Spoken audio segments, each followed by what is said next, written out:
Bueno, nos metemos de lleno en la entrevista con el senador Álvaro Delgado, a quien le agradecemos que esté esta mañana con nosotros. Una mañana difícil para transitar por Montevideo, pero gracias por haber venido esta mañana. Gracias, un gusto, saludo a la audiencia. Bueno, finalizó el trabajo de la comisión investigadora, que lo tuvo usted como uno de los participantes más activos, como miembro denunciante. ¿Qué le dijo? Lo primero que le dijo, o sea, ¿hicieron el trabajo que querían hacer? Nos faltó tiempo. ¿Le faltó tiempo? Nos faltó tiempo y nos faltó que más gente ¿Si hubiera viniera. necesitado el verano? Yo hubiera necesitado quizá el verano. Topolanqui dijo que si había que trabajar en verano se trabajaba. Sí, bueno, pero después no lo votaron. Nos faltó que ANCAP exigiera a los gerentes que vinieran, no quisieron venir. No tuvo toda la mayoría de ellos. Ahora. La mayoría de ellos, muchos privados no quisieron venir. Pero en definitiva yo rescato lo bueno de la investigadora, que es, en primer lugar, revitalizar o revalidar un instrumento de control parlamentario que estaba vedado, no existía. Hasta ahora, estos 10 años, la oposición lo único que podemos hacer en un gobierno que tenía mayoría propia es o interpelar o comisión general, y siempre terminaba con la misma situación, que era respaldando al ministro. Por primera vez hay una investigadora sobre la gestión del Frente Amplio. Me parece que es bueno reconocer esa oportunidad, y además es una oportunidad de transparentar una situación para los periodistas, para la gente, de una situación que todos sabían, aparentemente en el gobierno todos sabían que estaba fuera de control, que pasaba esto, lo otro, pero que habían barrido abajo la alfombra, y gracias a esta investigadora hoy este tema está arriba de la mesa y se empieza a conocer la verdad. Ahora, también es verdad que con la verdad se empiezan a cruzar las culpas, a endosar la culpa sobre quién tiene la responsabilidad.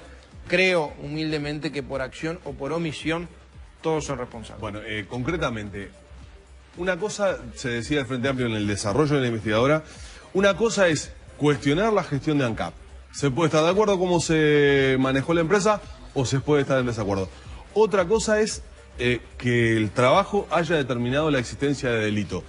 En la conferencia de prensa en la cual usted participó al cierre de la investigadora, también habló el senador Bordaberry, el senador Mieres y Otegi por parte del Frente Amplio. También estuvo el senador Martínez Huelmo y decía que me muestren dónde está la norma violada. Porque hasta ahora los miembros del Partido Nacional, que fue el partido denunciante, no han dicho dónde está la norma violada. ¿Dónde está la norma violada? Mira, está buena la pregunta porque, a ver, las investigadoras, el Partido Nacional cuando presentó la moción tuvo dos presunciones. Primero, que había situaciones de problema de gestión, de decisiones inconvenientes e inoportunas, de errores y horrores de gestión, y además la presunción de irregularidades. Así fue la propuesta del Partido Nacional para crear la investigadora. Bueno, es más, eso lo termina reconociendo Colla en la última sesión, ¿no? Es más. Digo, lo de la forma de gestión. El Frente Amplio, cuando alguna vez, antes de estos 10 años, votó alguna investigadora, muchas la hizo sobre el tema de gestión. O sea, el tema de gestión en una empresa que afecta a los uruguayos con un combustible muy caro, pero que además pierde un déficit acumulado de 800 millones de dólares, que tiene un endeudamiento de 2.300, que el patrimonio le baja a 200, tiene una relación entre patrimonio y deuda de 10-1 entre deuda y patrimonio. Los problemas de gestión es un problema que hay que ponerlo arriba de la mesa, obviamente. Los horrores de gestión. ¿Por qué nos afecta? A todos nos afecta, entre otras cosas, por no haber podido bajar los combustibles como no hizo ANCAP durante todo este tiempo. Vamos a ese después capítulo vamos a hablar después. ¿Pero dónde hay está presunción la norma de irregularidades. Hay presunción de irregularidades. Obviamente, en una cantidad de los 12 capítulos y algunos más que se presentaron, hay irregularidades manifiestas. Y después hay un tercer capítulo, que así va a estar en el informe, donde hay presunción de ilicitudes. Yo no puedo determinar si hay ilícitos. Eso será la justicia. Será la justicia. Nosotros lo que vamos a hacer con esta presunción de ilicitudes es llevarla a la bancada del Partido Nacional. Tenemos un equipo de abogados, administrativistas, penalistas, uno que es de derecho aduanero, contador, economista, que están trabajando los informes sobre estas 3 líneas de trabajo, 3, y sobre la que sea presunción de ilicitudes, y en el resto el Partido Nacional va a tomar una decisión, obviamente con la propuesta nuestra de que lo que tenga presunción o viso de ilicitud vaya un organismo, en este caso un poder independiente, que nos dé garantía de todo para determinar o no si hubo ilicitud. O sea, yo no lo puedo determinar ni corresponde que no, está claro, pero por lo que le estoy leyendo de sus declaraciones es, evidentemente, algo de todo esto va a llegar a la justicia. ¿Cuántos capítulos de esto llegarán a la justicia? Estamos evaluándolo, hay capaz que 3, 4 situaciones que son a priori, y la verdad que no quiero profundizar en cuáles son, a priori que tienen apariencia de ilicitudes. La vamos a determinar seguramente durante enero, cuando estemos viendo los informes con los asesores. Y eso será la bancada Pero va a ser de la senadores, bancada de senadores del Partido la que determine Nacional, esto. la que determine. Bien, ¿y cuándo va a ser esto?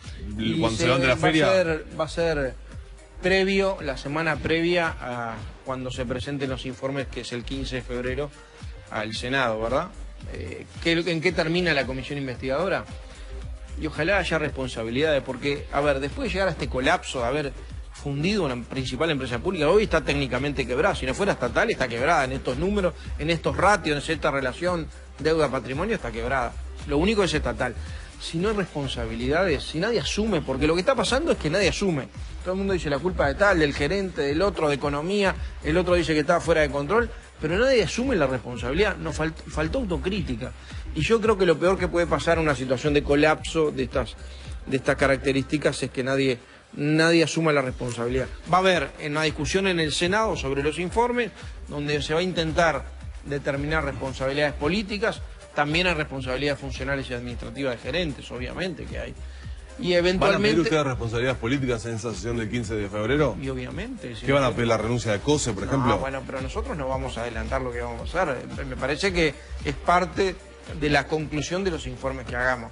Y obviamente lo que pasa a la justicia, si pasa algo a la justicia, que creemos que sí, las responsabilidades ahí son de otra índole, pero no dependen de nosotros. ¿Cuánto tendrían que estar costando los combustibles hoy? Porque estamos en un barril de petróleo. Usted ha seguido muy de cerca el tema ANCAP, además de haber estado siendo parte directa. Estamos en un momento de un precio de barril histórico, por debajo de los $40, y por lo menos lo que dicen los analistas es que no se va a mover mucho en el futuro inmediato y mediano. Y probablemente ahora en enero se discuta el tema de combustible. ¿Tendría que bajar? Mira, este año la gente no lo sabe, pero los uruguayos capitalizamos ANCAP en $100 millones por lo menos. ¿Por qué? Porque en enero bajaron los combustibles menos de lo que tendría que haber bajado, en julio subieron más de lo que tendría que haber subido, y en octubre bajaron $1 y tendría que haber bajado 3, tomando la paramétrica ANCAP, no innovando. No moviendo la paramétrica. No volviendo cómo se pondera el petróleo, cómo se pondera el dólar. Y ahí esa diferencia son $6 millones. ¿Producto de qué? Producto de la necesidad de caja de ANCAP. En enero, de acuerdo a esta resolución de que trimestralmente se evalúan el precio de los combustibles, habría que evaluarlo. En ANCAP, en octubre, ANCAP definió 2 referencias para fijar el precio de octubre. Un barril de petróleo a $50 y un dólar a 29.60. De octubre para acá, el petróleo bajó promedio un 22%. Sí. Está hoy al menos a 37, 38, por ahí. Un 22% promedio. El dólar subió un 1%, hoy está 29.80. Un 1. El petróleo bajó 22, el dólar un 1. Claro, el petróleo incide en una parte del precio de los combustibles. Por ejemplo, en la nafta incide en un 35%. El resto son costos de ANCAP, distribución, fletes e impuestos. En enero además pasa otra cosa. Todos los eneros se reajusta el IMESI, que es el impuesto que tienen las naftas. En Uruguay es el 45% del precio del surtidor, es impuesto en las naftas. Se reajusta todos los años por el IPC. Este año el IPC va a ser 9 y pico, ¿verdad? El año pasado, en enero del 2015, le pusieron el IPC más 4,75. Aumentaron los impuestos en la nafta para recaudar más. A ver, con lo cual no va a ser lineal. Bajó el petróleo 22, subió el dólar del 1, no va a ser lineal para la baja de las naftas. Porque hay que darle el contrapeso del ajuste del IMESI por IPC, que se hace todos los eneros por decreto. ¿Y entonces yo creo que las naftas es? Deberían bajar entre un 4 y un 5%, pero el gasoil, que no tiene IMESI, tiene IVA por un proyecto que hicimos nosotros, que tenía IMESI antes y nosotros se lo cambiamos por IVA para poder deducirlo a los sectores productivos, el proyecto nuestro. Como no tiene IMESI y no se reajusta el gasoil, debería bajar el doble, debería bajar entre un 8 y un 9% en enero. Yo creo, y mal a todos le siento al gato, que las perspectivas son que una vez más pierda la gente, ni siquiera le traslademos la buena noticia a un petróleo que no vea este precio deprimido del petróleo del 2008.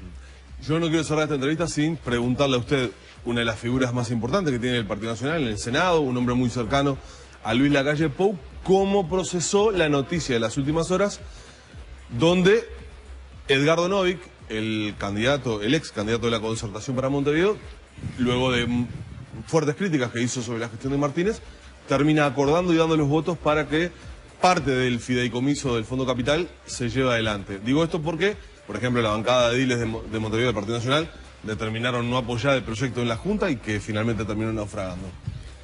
A ver, dos comentarios. El primero de ellos, el Fondo Capital es un fideicomiso que se generaba para determinadas obras, donde la concertación había definido no acompañarlo. Tan es así que el Partido Nacional en la concertación, hay como dos sectores de los ediles de la concertación, tengámoslos claro, los electos por el Partido Nacional pero en la concertación, lo que representa el Partido Nacional en la concertación, y los que fueron electos por Novik en la concertación. De esos había 2 o 3 que estaban dispuestos a votar. Y Novik se oponía, es más, con una virulencia bien importante, se oponía al endeudamiento. Recuerdo que particularmente Novik con Daniel Martínez, más que temas de gestión, le endilgaba endeudamiento, le endilgaba con virulencia una cantidad de críticas. El fondo no tuvo los votos la mayoría especial, y ayer nos encontramos con esta sorpresa. Con esta sorpresa que en realidad yo no conozco los trasfondos del arreglo entre Martínez y Novik, no los conozco, espero conocerlos. Yo quiero separar el financiamiento de las obras. Las obras son discutibles, muchas me parecen importantes. Más, el Partido Nacional en la concertación había llevado la posición de que previo a discutir el Fondo Capital teníamos que hacer 2 cosas. La auditoría de la Intendencia. Es más, Novik la reclamó también. Previo al Fondo Capital, dijo Novik, y nosotros, el Partido Nacional, auditoría de la Intendencia, que tiene una deuda de $600 millones. Es lo mismo que su presupuesto. La Intendencia recauda casi $2 millones por día, 1.800.000 y pico. Lo que tiene de presupuesto es lo mismo que tiene de deuda, $600 millones.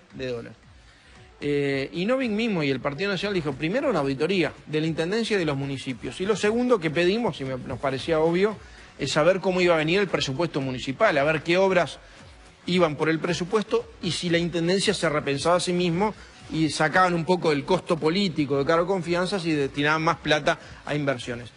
Esta premisa que nosotros pusimos para después discutir el financiamiento de obras a través de un fideicomiso, porque el fideicomiso no existe, fideicomiso de obras financieros, es un fideicomiso y punto, que nosotros lo dijimos y la concertación lo dijo, Novik por fuera de la concertación tomó una decisión personal, por fuera de la concertación. La concertación había definido lo que yo te dije. Claro. Pedir la auditoría, ya termino, pedir la auditoría y pedir previamente el presupuesto. Y después evaluar las obras, claro. Incluso hablar de otras obras. La verdad que nos llamó la atención. Hoy varios medios coinciden en que Juan Salgado, asesor presidencial, estuvo allí, llamó la atención, y socio de Novik, ¿no? Y nos llamó la atención sobre todo porque, primero, yo valoro el diálogo político. Una de las cosas que no tenía Novik con Daniel Martínez y con la mayoría del sistema era que no tenía ningún diálogo político.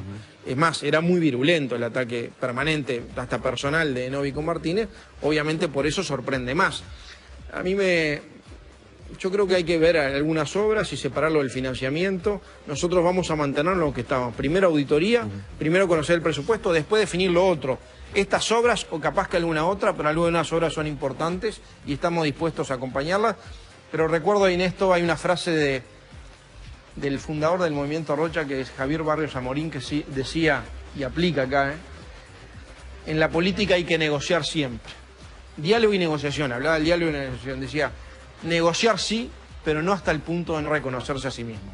Delgado, gracias por habernos acompañado esta mañana. Gracias a ustedes. Humberto, seguís por allí.